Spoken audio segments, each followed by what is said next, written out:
In 53 BC, Rome's richest man led 40,000 soldiers into the desert.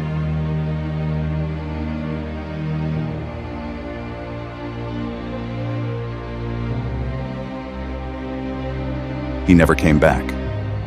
His head was cut from his body, carried east across the sand, and delivered to a king who was watching a play.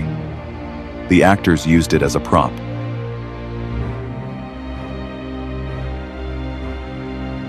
But here is what the history books rarely tell you. The man who killed him, the general who engineered one of the most complete military destructions in ancient history, was dead within a year, executed by his own king.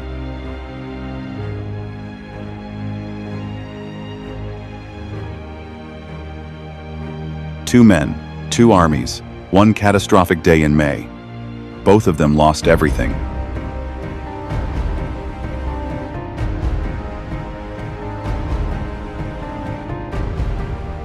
Marcus Licinius Crassus was the wealthiest person in the known world. He owned silver mines, city blocks, hundreds of slaves. His personal fortune has been estimated at perhaps the equivalent of several thousand tons of silver, more than the entire annual revenue of the Roman state.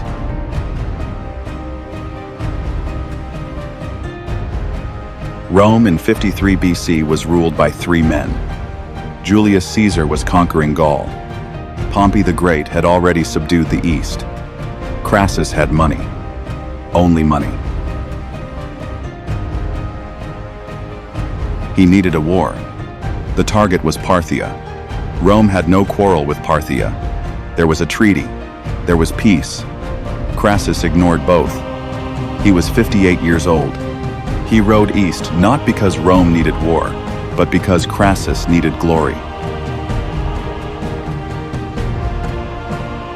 History remembers him as Syrena. That may not even have been his real name. It was the name of his clan, a dynasty of Parthian nobility, second only to the royal family.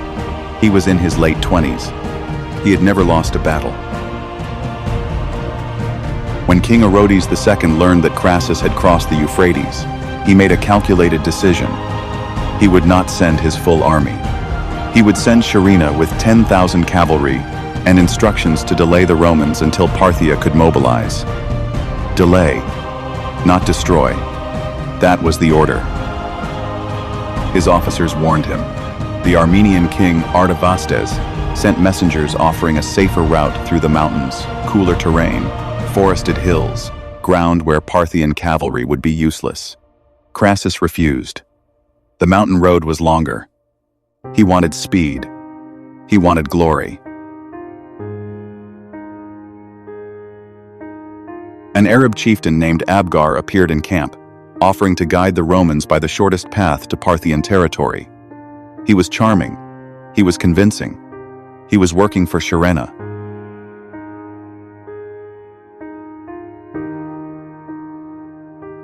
From Syria, Crassus crossed the Euphrates. He entered the desert. He marched east, toward Carrhae.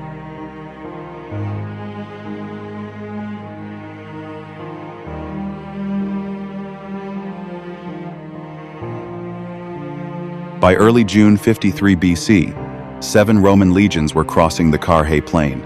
Men were exhausted. Water was scarce. And then, around noon, the scouts came back running. The Parthians were there, waiting.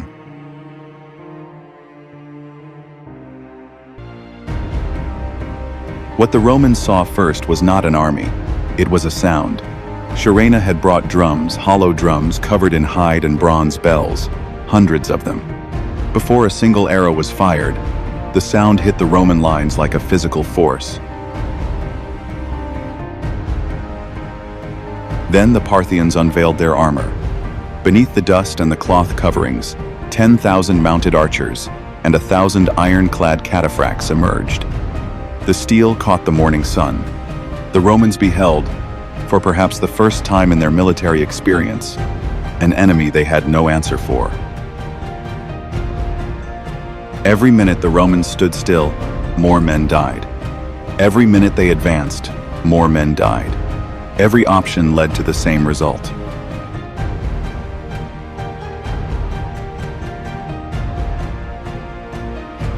Shurena had brought 1,000 camels carrying nothing but ammunition. The arrows did not stop.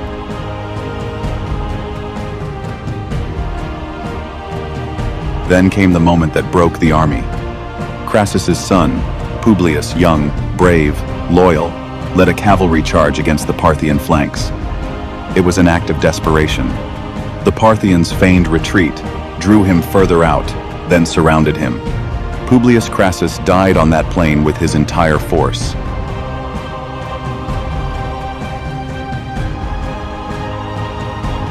The Parthians cut off his head. They mounted it on a spear. They rode it back toward the Roman lines.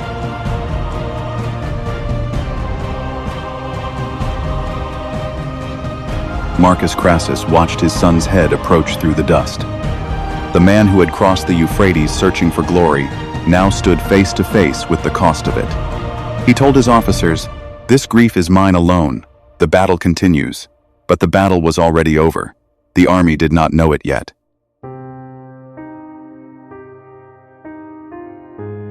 That night, the Romans retreated to the city of Carrhae. 20,000 men. The others were dead or missing on the plain.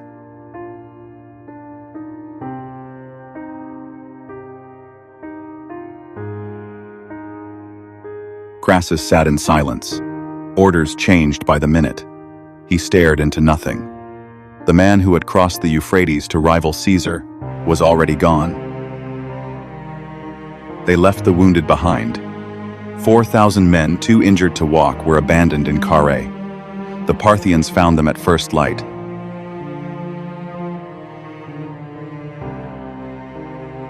That night, Crassus moved north, toward the mountain passes. Shurena was already there.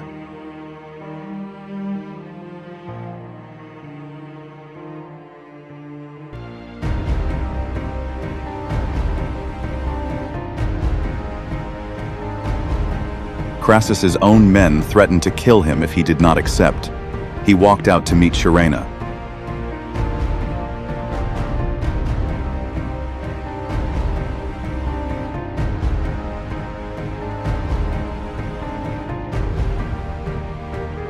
Crassus died at Carrhae. His head was sent to the Parthian court and, according to ancient accounts, used as a stage prop during the Bacchae. Rome's richest man ended as a prop in someone else's tragedy. Within a year, Shurena was dead. King Orodes II feared the fame of the man who had destroyed 7 Roman legions with just 10,000 cavalry, so he ordered his execution. The general who had saved the empire was killed by the king he had saved.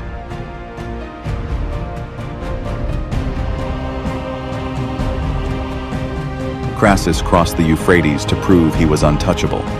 Shurena destroyed him and proved the same thing about himself. The desert remembered none of it.